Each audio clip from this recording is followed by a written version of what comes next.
It is my pleasure to introduce our next speaker. Our next speaker is someone who understands that burnout rarely arrives all at once.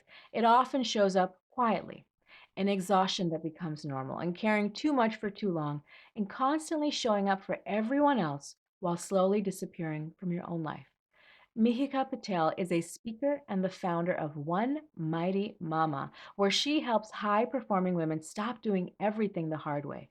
Through systems, self leadership, sustainable strategies, she teaches women how to reduce overwhelm, prevent burnout, and create success that actually feels sustainable without adding more pressure to our already full lives. What makes her message so powerful is that it comes from her lived experience. She understands what it feels like to keep pushing, to keep performing, to keep holding everything together until one day you realize the cost has become too high. Today's session is an invitation to pause long enough to recognize the cost before burnout takes even more from you. Keynote is titled The Quiet Cost of Losing Your Mightiness, and she's going to share with us her journey as well as a framework that we can use and apply in our own life. So please join me in welcoming Mihika Patel to the summit. Hi, everyone. My name is Mihika Patel. I am the founder of One Mighty Mama, and I am a keynote speaker as well as personal coach. And today I'm here to talk to you about a topic that is so near and dear to my heart, and that is the quiet cost that we all pay for losing our mightiness. Now, what is our mightiness is a question you're probably thinking. Mightiness we tend to think of as a physical muscle, but in my perspective, I think of mightiness as a mental muscle, the ability to be thinking more independently, that grit, the confidence to be consistent in the actions that bring us success. And so all of this to share my journey of how I started One Mighty Mama. And in order to think about that, we have to take this journey back a few years.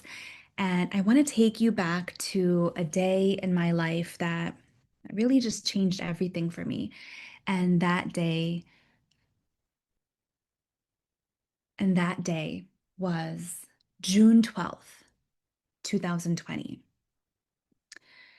That was the day that I lost my mom. And it felt like someone had pulled the rug out from underneath me and smacked me across the face all at once. And during that time, I didn't quite know how to behave. I I struggled with prioritizing myself. And I knew that that was what I needed to face my grief, to work through it. It was not something that I wanted to just brush under the rug.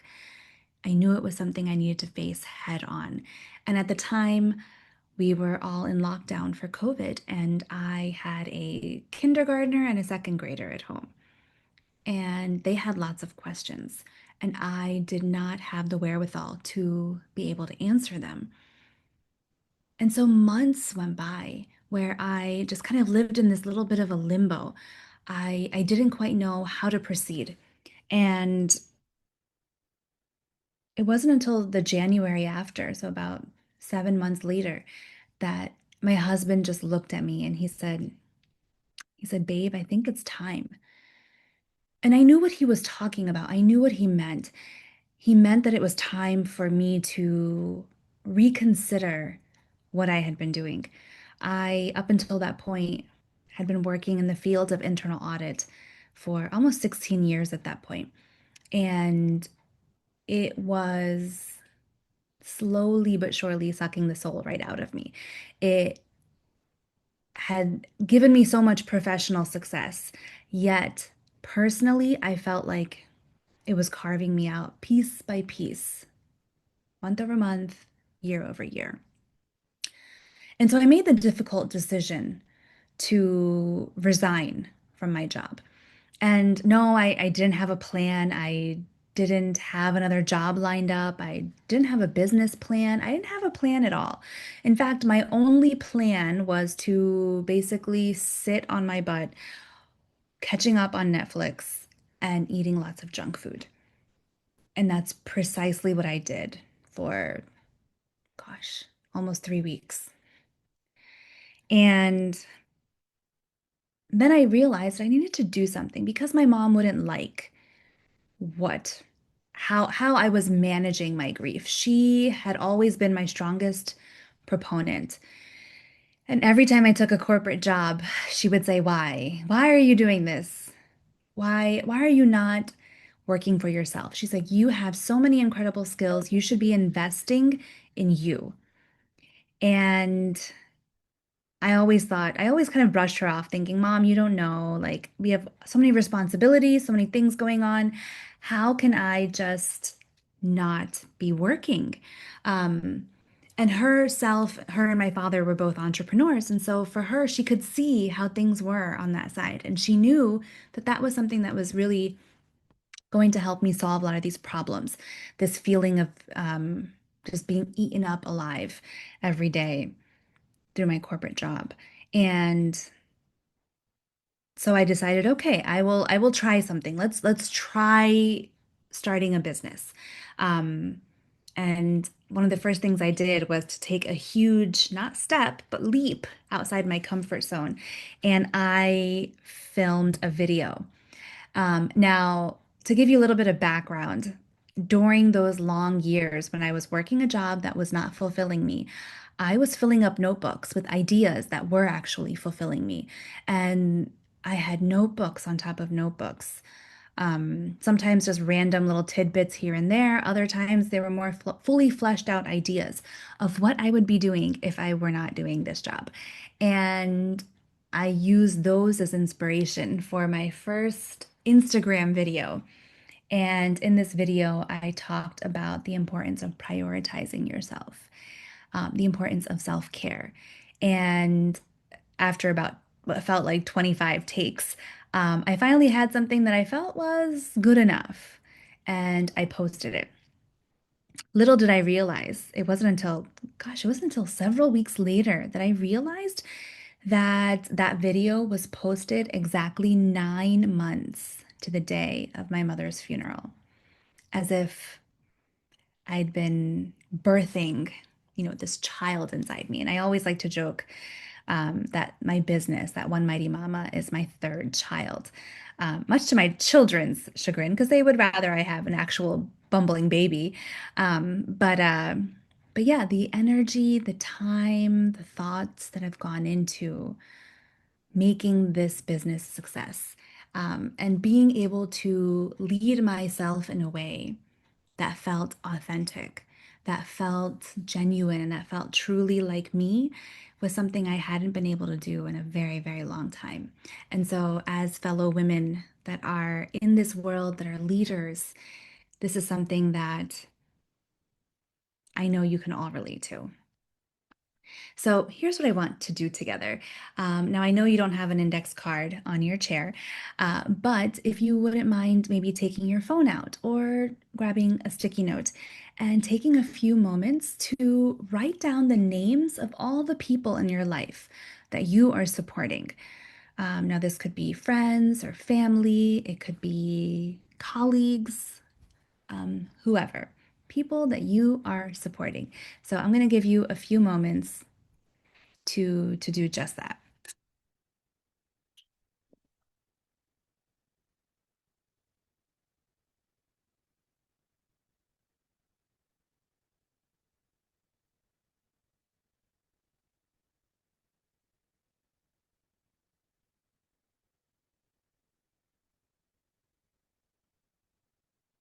Okay, so I hope you've had a few moments to capture some of those thoughts, to write down the names of all the people that you support. Now, I want you to take a look at that list one more time, and I want you to check to see if your own name is on that list. And I'm willing to bet that it's not.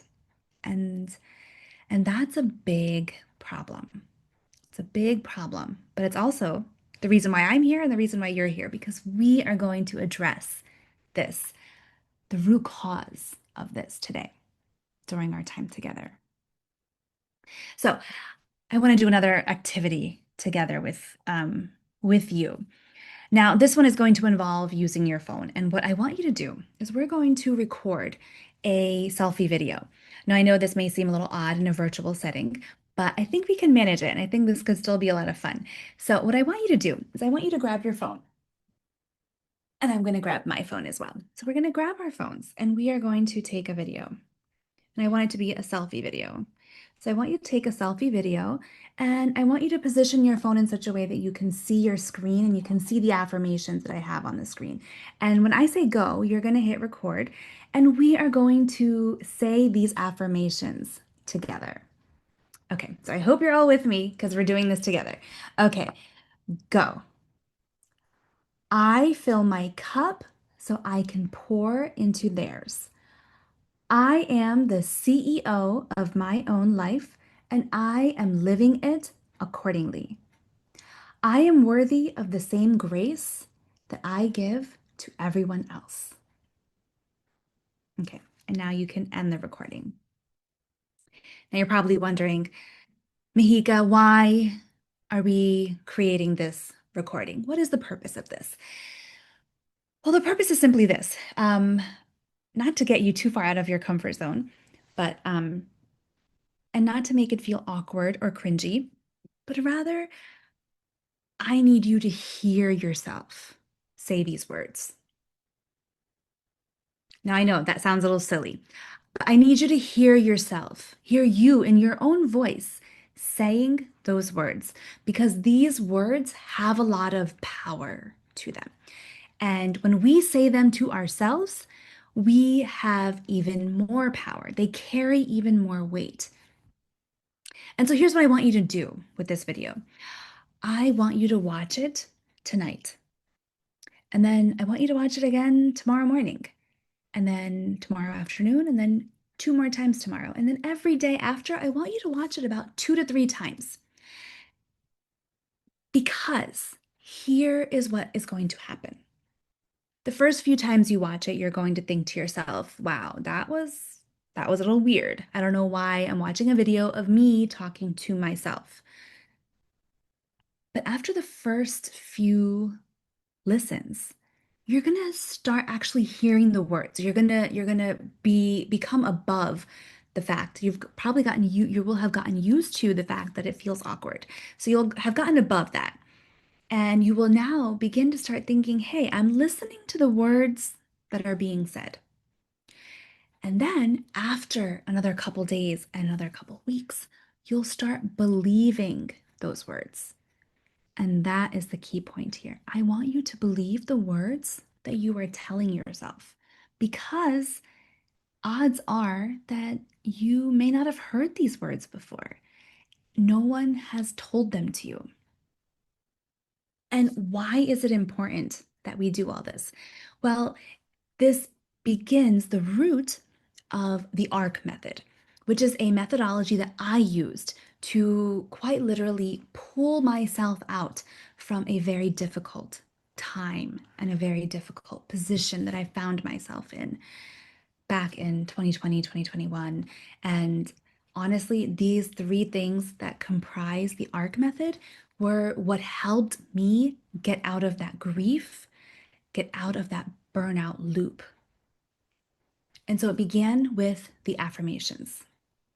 And why they are so important is simply this, is that our minds are influenced by so many different things on a daily, weekly, monthly basis, whether it's social media on our phone, whether it's societal norms, gender norms, cultural norms, the news, all these things, whether we intend for them or not, they are affecting how we think about things. They are impacting our bias, that unconscious bias that we develop without even realizing. And so I want these affirmations to be part of our conscious effort to retrain our brains, to retrain the way our mind thinks. And how it can be done is through small, consistent efforts. So affirmations are key. Affirmations are very important. Next, what I want to talk about is release and reflect. Now, in if we were to talk about releasing and reflecting, we first need to talk about change. and how we think about change. We tend to think about change as this big sweeping thing that happens, meaning on on a given week, let's say on a Monday, we might think, okay, you know what? I'm going to revamp my entire meal plan. And I'm going to start working out 3 times a week. And I'm going to download all those wellness apps. And I am going to try a new meditation practice. And I'm going to read that new nonfiction book all in the same week. And what that does to us is one, it pretty much sets us up for failure because it is practically impossible to do all those things at once. But the other thing that ends up happening is that we make no progress on any of them instead of making a little bit of progress on even just one of them, which I think we can all agree is better than making no progress on none of them. So, when the way we think about change, we're just hardwired to think about it in a way that doesn't serve us. And I want us to think about it a little bit differently. I want us to think about making tiny and mighty moves. Tiny but mighty. I want you to remember that. Tiny but mighty. Those are the types of moves that we want to make. So now let's think about the Titanic. Okay, the Titanic was arguably one of the largest ships of its time. And we all know what happened. And we all know that when that captain saw that iceberg, okay, even though he saw a small part of it, but he knew big enough to really cause a problem. The larger part of it was actually underwater that he couldn't even see. But as soon as he saw that iceberg, it became an all hands on deck situation, quite literally, where everybody was making efforts, monumental efforts, just to shift the rudders a few degrees. And that level of effort from all the different people involved, that's what we think is necessary to bring any change into our life. When in reality, I want you to think about it a little bit differently. I want you to think, what is the level of change required to make a 1% change in our life?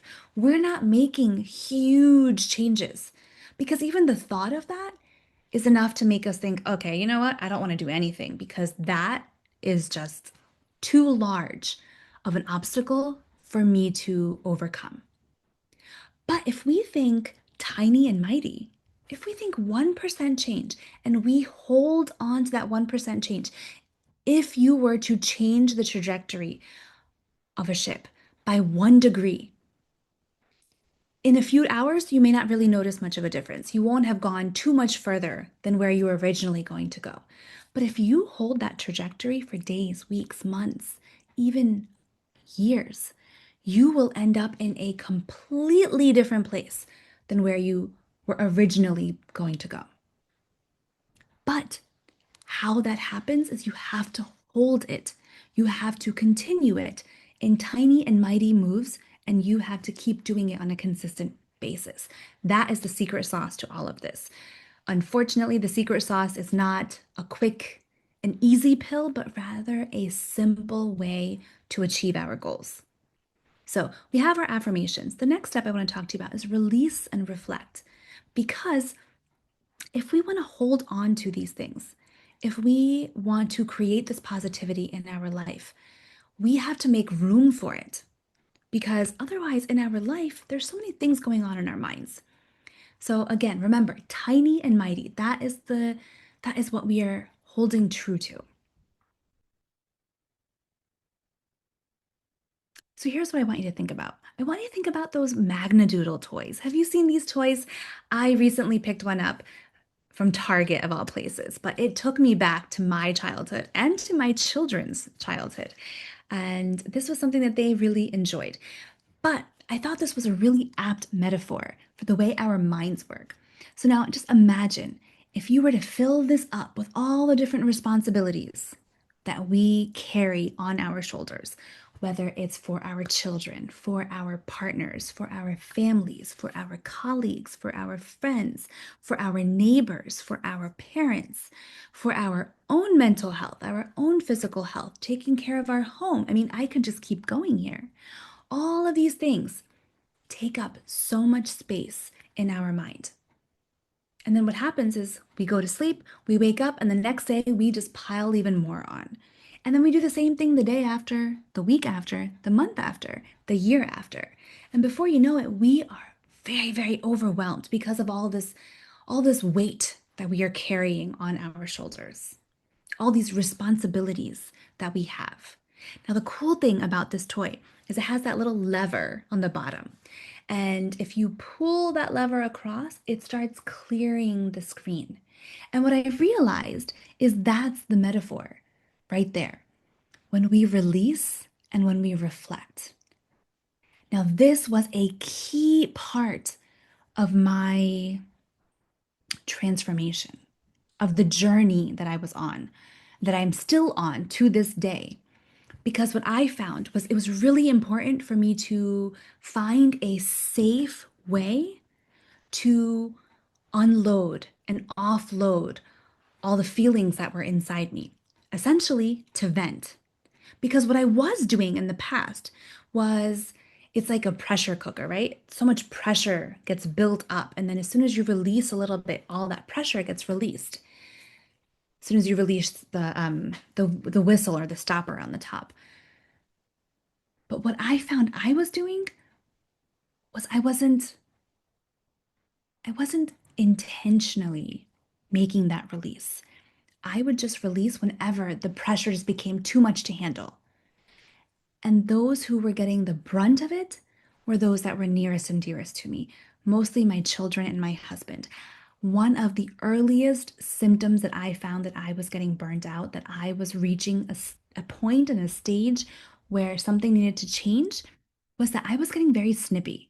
I was yelling at the kids. I was yelling at my husband. I was in overall a very grumpy person to be around because I was so tired of all the stress that I was carrying.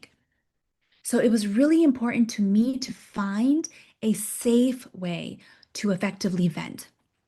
So here's what I did. I started documenting things. And so there's a few different ways you can document. The traditional method is to think about it is to write things down, which I loved to do. But I found that it wasn't always in my best interest, meaning I wasn't always able to find the time to do that. So what I then started to do was I started voice memoing. So I started creating voice memos on my phone that would help me document how I was feeling at a given point in time. And this was fun. This was definitely a little bit different. One thing I really enjoyed about voice memoing is I could do it while I was on the go. I could do it while I was driving. I could do it while I was out for a walk. I could do it even while I was out grocery shopping, if it wasn't a particularly heavy emotional venting session. But if it was more just like, hey, this is just how I'm feeling and I'm frustrated, I'm annoyed, and this, that, and the other, and then this person said this and that person said that, was fine. But if it was something a little more emotional, I would, try to make sure I was in a quiet space. But my car was always a great, great time to do this, especially long drives when it's just me and the highway and, I've got nothing but time. So one benefit to that is that I was able to vent in a safe way. But the other benefit, and I think this is the one that most people tend to overlook, and this is really the one that creates that key to the success of all of this, is that you now have a record of how you were feeling on a given date. So today is Saturday, May 30th. Now, come June 30th or July 30th or even August 30th, right? 3 months from now, whatever you've recorded today, you can go back and you can listen to, or you can go back and you can read. And the idea being that with small concerted efforts, remember, tiny and mighty, that thing that was bothering you on May 30th, hopefully doesn't sting as much anymore. Hopefully it doesn't bother you as much anymore. And that level of growth is something you can only tell if you are recording these things, if you are writing them down. And that shows the level of growth that you've experienced because our minds tend to be a very ineffectual narrator, meaning you can't always rely on just remembering things like, oh, I remember, wow, I've grown so much in the last couple months because we see ourselves too much, right? It's kind of like when you're taking progress photos um, on your weight loss journey. Day over day, you may not really realize it, but if you take pictures every week, every month, and then you start looking back, you're like, oh, it's a subtle change, but I see it. Maybe my cheeks have thinned out a little bit, or maybe, I don't know, maybe your posture has improved. So little things can become very obvious when you have accurate representations and recordings of your progress. So it's really important to do that so that you create that space, right? Essentially, by releasing and reflecting, it's like you are starting to erase some of that load on your mind on the magnitude. And eventually you get to a point where you can unload all of it. And then you start your next day completely fresh and unburdened. And this is how you start showing up as the best and mightiest version of yourself, right? When I talk about the quiet cost of losing your mightiness, this is the cost. And this is how you regain it. This is how you regain your mightiness. So, I want to talk about the power of small steps because I tend to get a lot of pushback from this. Like, Mihika, tiny and mighty, really? Like, come on. But tiny and mighty is where it's all at. So this is how we generally tend to think of our goals, right? We think of them as just big steps. And that very first step is just, just seems insurmountable. Like, how am I going to overcome this? It seems like too much. And one of two things can happen, right? One is that you put in the hard work and you really get over it. You create that big energy just so you can overcome that first obstacle. Or two is that you think, you know what, that's just it's just too much. And I simply don't have it in me to exert that level of energy to overcome this obstacle. So I am just gonna back off and we'll think about this on another day. Now, both of these have a negative impact on us, right? Obviously, the second one, because you didn't even attempt to start working towards the goal. But the first one is also detrimental because in your mind, you think, okay, I have to really like dig deep into the reserves to gather up so much energy just to do this. And you might be successful, but then the next time you have to exert that level of energy, you're going to think twice. You're going to think, I don't know if I even want to do that. But I challenge you to think a little bit differently about the power of small steps. What if this is how we thought about our small steps, right? If you overlay one over the other, you'll see the goal is the same height. But each of those steps has now become so much more attainable in our minds. We start thinking, you know what? I could do this. I could most definitely put this together and think about fun ways that I could get ahead and do this because that is the key to it all. The key is not to restructure the goal. The key is to restructure how we think about the goal, how we think about how we are going to achieve that goal. If we start thinking in small bites, then it becomes so much more attainable. It becomes so much easier for us to even think, hey, you know what? I stand a chance at achieving this goal. This is definitely within my reach. And that is how I want you to think about these goals. So, what I have been doing, right, to bring all of this together, the C in the ARC method is for commitment. We take the affirmations, we release and reflect on the things that are no longer serving us. But the glue that binds them all together is the commitment. And this is how I have shaped my commitment to all of this. I have created the Mighty Reflections Journal. Now, this journal was a way for me to capture all of those thoughts, capture my affirmations, find a way to be grateful, track how it is that I'm feeling on a daily and weekly basis in a way that felt authentic to me, in a way that didn't take up an hour and a half of my day, but rather just a few short minutes. And it helped me fill my cup in a way I didn't even realize I needed filling. So, for example, one of the pages I have in here, and one of my favorite pages, I think one of the most impactful pages is my support map. In this support map, what I've provided is just kind of an overflowing outline of different roles that we need fulfilled in our lives that help us to fill our own cup. And it makes you stop and think, who in my life can help me fulfill these needs? Who is my person that I call at 2 o'clock in the morning when, everything has gone sideways? Who is my person who helps me fill my cup professionally? Who can I vent to because they can understand what I'm going through at work and in life? Think about all of those things before you need them. So when you do need them, you already have them primed and ready to go. And what I always like to say is not only do you want to talk to them, not only do you want to think about who that person is, but you also want to reach out to them and be like, hey, would you mind being my person on those tough days? On those tough days when I just feel like I can't mom anymore, or I can't, mom any harder than I am, and yet everything is falling apart. Can I call you? Would that be okay? Or can I send you a quick text message? And can you just, give me some assurances that I'm doing things correctly, that that whatever I'm doing the best of my to my ability.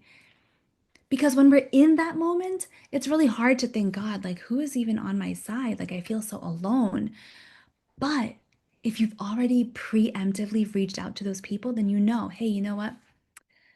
My friend Susie, I know she's there for me because we've already had this conversation. So I'm gonna be like, hey, Susie, I'm just having a tough day. Like, ugh, what a this, that, and the other thing happened, and what a wreck. Like, I'm just a hot mess right now. And because you've already had the chat with Susie, she's already kind of primed and hopefully will be there in a position to give you those assurances and that help that you were looking for.